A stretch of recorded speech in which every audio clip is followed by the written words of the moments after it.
We begin today's episode with some very sad news. Well, he was my inspiration.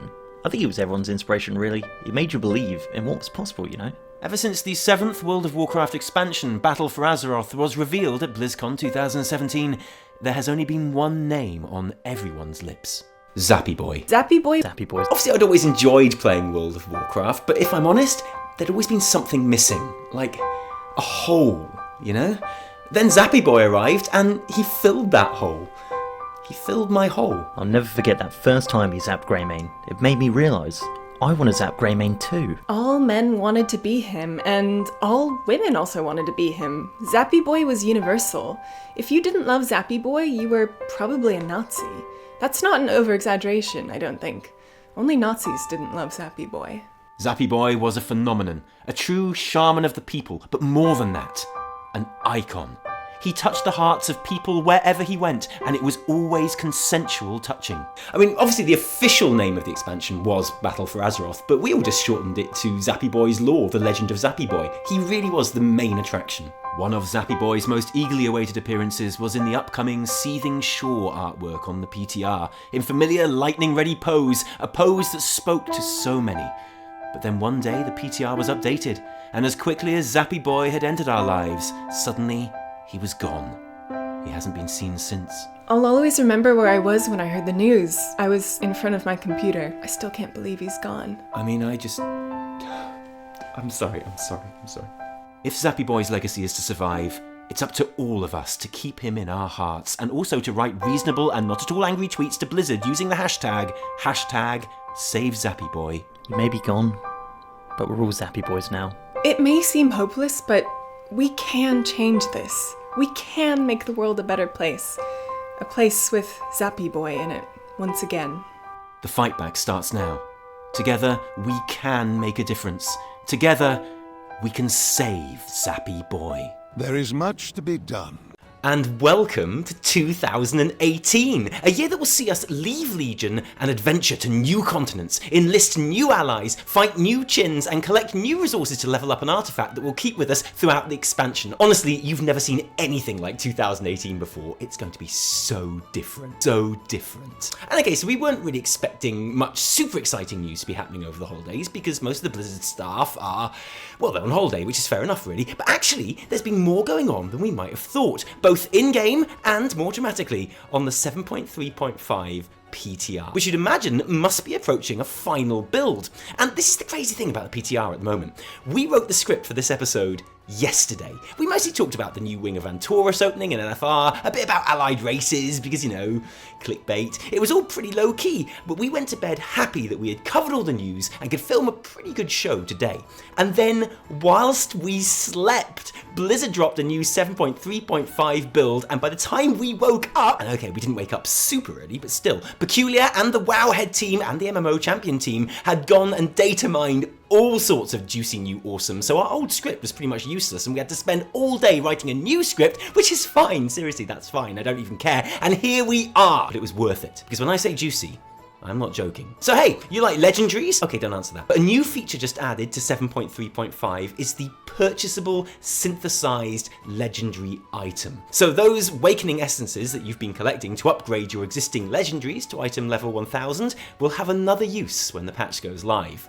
To buy legendaries. It's real, this is not a drill, it's happening, and it is here in 7.3.5. You'll still be able to upgrade your existing legendaries for 50 essences as normal, although as a vendor item rather than a quest reward, but 175 of those bad boys will buy you a purified Titan essence, which creates an actual real-life BOP Legion legendary item for your spec. And that purchased legendary item will not affect your bad luck protection either. So not only does this give players something concrete that they can aim towards to acquire a new Lego, but it will also effectively double the rate at which you can acquire them too. Put your faith in the light. Now, of course, the ability to gain legendaries in a deterministic way has been a feature that plenty of the player base have been crying out for since the very start of Legion, for obvious reasons. It's clear that waiting for one to drop from an unseen dice roll is incredibly frustrating to a lot of people, and adds to the disappointment if you don't get the one that you're after. So this is news that finally answers those prayers, which is surely going to make a lot of people very happy indeed. And if you want evidence of that, look no further than the forums, where the sense of relief was palpable. It's like Christmas and New Year all over again in there, all rolled up into one glorious, happy celebration. It may be wintry and dark outside, but this news has made the forums a place of light, warmth, and a real sense of man's humility to man. People are laughing and joking, and at one point, I honestly thought that no, it was a shit show. Obviously. I'm pretty disgusted right now. Does anyone at Blizzard actually play this game? They are ideologically incapable of acknowledging the importance of concepts such as freedom of choice. I literally put oppressed by the Warcraft devs in my Twitter bio. Really wondering why I'm staying subbed? I intend to pursue a resolution to this grievance with every legitimate means at my disposal and for as long as is required until the end of my life if need be. In fairness, there's a huge, wide range of different grievances that players have with the purified Titan essences. Many are saying it's too little too late, as if Blizzard have only just woken up to the fact that this is how the legendary system should have worked all along and are finally putting it right.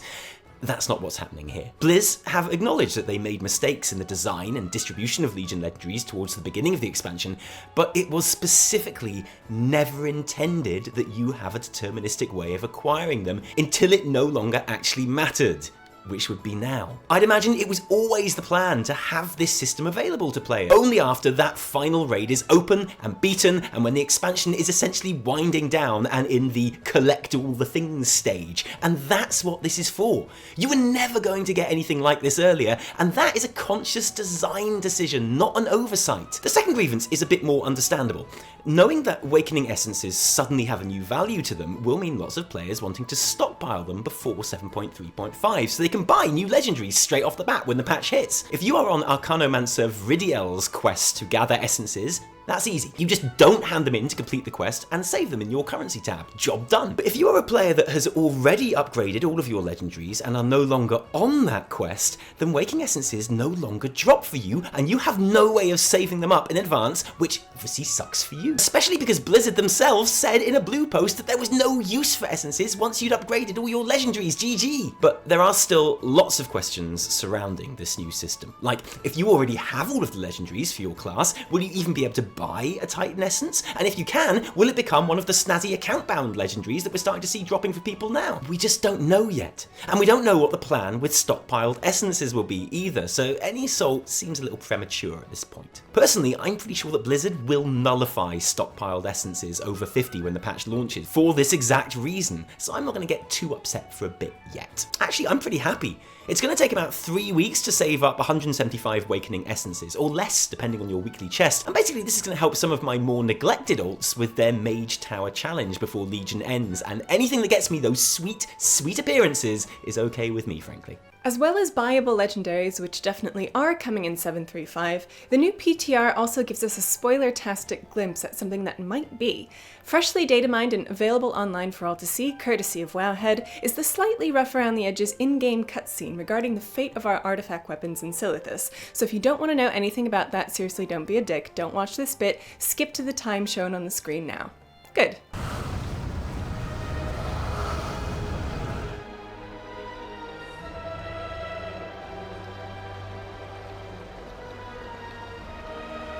The cutscene is one of those awesome ones that has your character in it. A new thing this expansion, which is probably the best thing to ever happen in World of Warcraft, maybe ever, and shows you and some random chums lifting your priceless uber-powerful weapons aloft and using them to essentially suck out the corruption of Sargeras' sword, thus defeating evil and making the world all blowjobs and strawberries once again.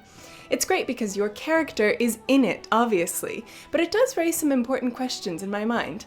For example, who are these other guys? I mean, I get that they are all the other heroes with all the other artifacts that you've never had because they hang out in different order halls, but I mean, who are they? Because in all likelihood, they are just random NPCs, but then I think, wouldn't it be cool if this wasn't just a quest, but a scenario where you have to group up with a number of other players of different classes, and it's them appearing with you in the cinematic? Another question. If Sargeras' sword isn't evil and corrupting anymore, who gets it? Because that is a pretty nice sword, you know? It's mean looking and it's literally called Gorable, which is pretty legit. And I know what you're thinking. You're thinking that this sword is far too big to use, and you have a point, but I have a solution. Just equip it on a female blood elf and you'll see it mysteriously shrinks down to a tiny size for no reason at all. That's what always happens. It's easy. Another question. I can't help noticing that we are still holding our artifact weapons at the end of the cutscene. As in, our artifacts aren't destroyed or unusable, as in, we still have our artifact weapons, which confuses me because I was led to believe that this whole sucking out the evil thing was supposed to be how we lost our artifacts. And this makes me think we will be getting this quest and cutscene in patch 735, because it looks like we'll still be able to use our weapons after we've completed it, so we can carry on as normal until the Battle for Azeroth pre-patch, and that's when we realize, oh no, we probably shouldn't have used these things to house multitudes of indescribable evil, let's put them somewhere safe and fuck off to Zandalar. Which makes sense, really. And from something that might be in 735 to something that definitely won't be. Allied races. Because don't forget, Blizzard has definitely said this is froth content and not for release with 735, just like they said there was no use for Wakened essences after you've upgraded all your legendaries. Yes, okay, so we now have all of the character models, customization options, voice lines, heritage armor, race mounts, racial abilities, options tabs, and unlock requirements sitting cozily in PTR data. But don't get excited about that because they are definitely not coming in 735. And just because we now know that the unlock requirements are account-wide and non-faction specific, and just because we now have actual cutscenes for some of the unlock scenarios, and new character starting zones, and new in-game music to go with them, that changes nothing. Nothing. Why would you even think that? Just because basically everything you'd ever need is now in place that we'd be getting them in 735. Don't think that. Do not think that at all. But we watched the cutscenes, obviously. Mostly because we can't stop thinking about allied races, but also because we still have some pretty big questions about them that need answering. So, is the Highmountain music still some of the most exciting music in the game? These words speak of more than earth and stone. They tell the history of our people. Yes, totally. Consider me pumped. Another question. Why are the Nightborne joining the Horde again? I remember where your order stood in the War of the Ancients. How do we know you won't betray us and become the next Taliesin, the next Ajara? Oh right, because Tyrande was a little bit mean to them while she helped liberate their city from the grip of a tyrannical leader, arcane addiction, and demon occupation. Well, that makes perfect sense. Consider me informed. Another question. Void Elves. Why? Why Void Elves exactly? Wield the shadows as a weapon to save our world and defend the Alliance. Nope. Still no idea what's going on there. And so, at last, to stuff that is actually happening in the live game now. This week saw the opening of the third wing of Antorus, the Burning Throne on LFR, and there's been a lot of talk over the last, 13 years over whether World of Warcraft is too easy. Is there really enough to properly challenge the absolute highest level of players in the game? Well, there's a few things that really separate the wheat from the chaff, I always think. You have cutting edge mythic raiding, obviously, but also high keystone mythic plus, low gear score mage tower, and of course, the new LFR wing in the first days of its release. Because honestly, you might have done these fights on normal or heroic or even mythic. You might think you have a pretty good handle on them. You might even have found them pretty easy, but honestly, you know nothing unless you've tried it on the first days of LFR. All the pain you've ever suffered, all the horror that you think you've seen, you've not seen horror until you've seen King Goroth on the first days of LFR. Because you think you know that fight, right? Yeah, you don't. Doing it on LFR, you realise there are ways to die in that fight that you didn't even know existed, but that will be helpfully shown to you by your teammates. You can die to the laser, of course, you knew that, but your teammates don't always know that. You can die by standing next to the tank when he gets the strike thing. You can die if you are a tank and the other tank doesn't taunt the strike thing. You can die because someone is desperately trying to share an orange circle with you. You can die because everyone ran away from your purple circle. You can die because no one kills the ad. You can die because you fall off the edge, and I honestly didn't know this, but you can die by standing in the green patch where the ad hasn't spawned yet. And this is fine. Seriously, there's nothing wrong with that at all. Why would you know any of these things if you've never seen the boss before? No, what confuses me is that everyone in the chat of one of these LFR wipe fests claims to be a heroic raider and spends the entire fight saying how bad everyone else is, and the thing is, if we are all heroic raiders, how come 6 of us die every time there's a laser? And I just don't understand, I don't. So that's why the Nightborne joined the Horde. Do you know now? Do you understand that now? I still don't understand. It's so obvious. It literally makes no sense to me. I relate to that so much. Mm-hmm. I would join the Horde if someone spoke slightly angrily to me. Well, you know me. Yeah, actually, you would. Seriously, if my word. anyone disses me, if you disrespect me, I'm just like, I'm joining the Horde. I could tell you put a mug in the wrong place and you would join the Horde. You'd be like that. What? I said, you just put the mug in the wrong place. I'm joining the Horde. I've already joined the Horde so many times. So we're back after the new year, hey. And we're still not quite finished here yet. No. With the office. You can probably hear it's still quite echoey, but that's okay because we've got foam. It arrived today. We have so much We've foam. got soundproofing foam, which we're going to put on that back wall there, and in that wall there, and that should sort out the problem. So apologies, it's a bit echoey today, but it should be much better in the future. And also, we haven't finished here, because we've got a new canvas coming that we might put behind here, or that we might put behind the computer, I don't know. But so this is all subject to change still at the moment. And we've switched up our angle a little bit. But more important than the Warcraft news, more important even than our echoey room, is the competition. Because today we announce the winner of our competition to win this! Our Shadow plush. So cute. I know, if you watched our Best of Taliesin and Evitel video, then you knew that you had to enter this competition and win this plush. And if you didn't watch our Best of Taliesin and Evitel video, well, you're not going to win the plush. And there's no point even watching that video now, because the competition has ended. It's over. We have a winner. We do have a winner. We did a special machine which picks a winner at random from the comments. And the names fly around. Do they? Yeah, they fly around the screen. I wish I could show you, but it's over. No, it's done. It's done. We can't pick another winner. We don't have enough plushes to go around. No. What you had to do was you had to write, "What a year it's been!" Mike Morheim style, in the comments, and then you would win this plush. We had over 1,000 entries. We had almost 2,000 in the end. Well over 1,000 entries to our little competition to win this, and we will ship this to you wherever in the world you happen to be. Maybe not everywhere. Please be in Peckham, because it's been a really hard Christmas. Please be in South London. Yeah. Maybe just down the street we can hand deliver. If you're in South Africa or China, then basically we're going to have to release 3 allied race videos this week. We're going to have to go full Bellular. At least, yeah, absolutely. No one can go full Bellular. Not even you can't handle full Bellular.